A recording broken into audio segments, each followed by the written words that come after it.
আহমদ সাহেবের কাছ থেকে অত্যন্ত গুরুত্বপূর্ণ বক্তব্য শুনলাম। সম্মানিত উপস্থিতি, এ পর্যায়ে গুরুত্বপূর্ণ আলোচনা নিয়ে আসবেন দারুল হিকমা ইন্ডিয়া দাখিল মাদ্রাসার উপদেষ্টা হযরত মাওলানা লুৎফুর রহমান সাহেব। হযরত মাওলানা লুৎফুর রহমান সাহেব।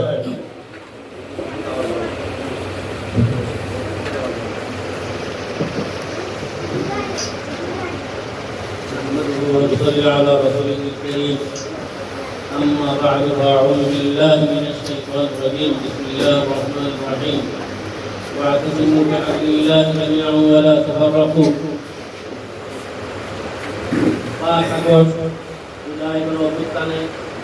দিবস উপলক্ষে আজকে দোয়া মাহফিল আলোচনা সভার সম্মানিত সভাপতি উপস্থিত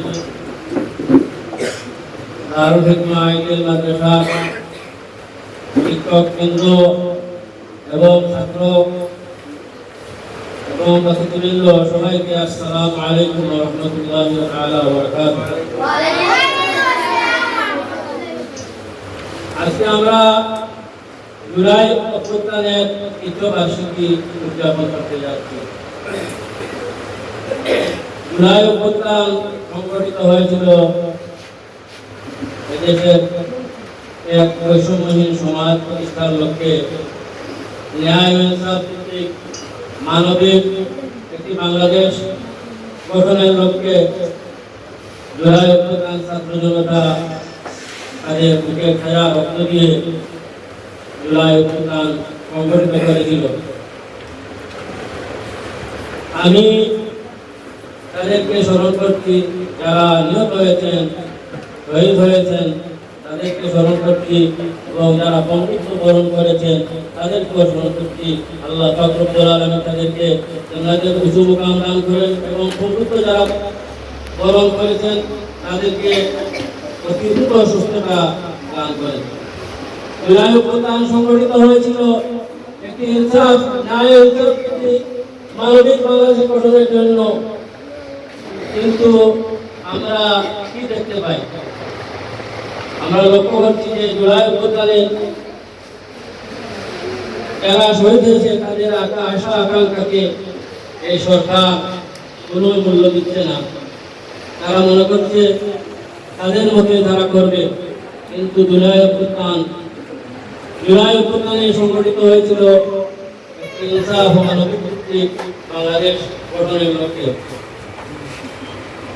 আজকে আমরা এখানে সমবেত হয়েছি, আমরা এই জুলাই অভ্যুত্থানে যারা শহীদ হয়েছে তাদেরকে আমরা বুঝতে পারবো না, তাদের আশা আকাঙ্ক্ষা আমরা বুঝতে পারবো না। এই সরকার তাদেরকে অবহেলা করছে, আমরা তাদেরকে বলতে পারবো না, আমরা তাদের সাথে বেইমানি করতে পারবো না। এই জুলাই অভ্যুত্থান হয়েছিল তাদেরকে আজীবন এদেশের মানুষ স্মরণ রাখবে। আমরা চাই বাংলাদেশে যে গণভোট হয়েছে, জুলাই সনদ হয়েছে, এর আলোকে এই বাংলাদেশের নতুন একটি সংবিধান এবং সরকার পরিচালনা হোক। কিন্তু তারা তালবাহানা করছে।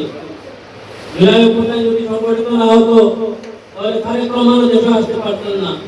জুলাই অভ্যুত্থান যদি সংগঠিত না হতো এই শিলং, এই সালাউদ্দিনও দেশে আসতে পারতেন না। তাই আমি বলবো এই সরকারকে যে আপনারা জুলাই সনদ গণভোটের রায়ের আলোকে বাস্তবায়ন করুন, না হয় ফ্যাসিস্ট হাসিনা যেভাবে পালাতে বাধ্য হয়েছিল সেভাবে আপনারাও পালাতে বাধ্য হবেন।